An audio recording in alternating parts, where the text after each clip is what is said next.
Hi, I'm Katalin, the creator of Creative English in Hungary, and I am here on behalf of Expert Village. Today I'm going to show you how to make gingerbread man for Christmas.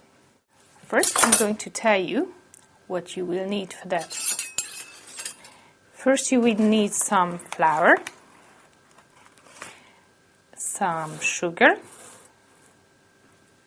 Of course, you will need some honey.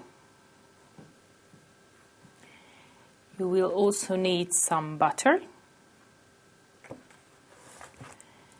some baking soda, some eggs, and some spices. I really like cinnamon, but sometimes you can buy mixed spices, especially for gingerbread. And you will need some shapes for Christmas. I would recommend some stars or some Christmas tree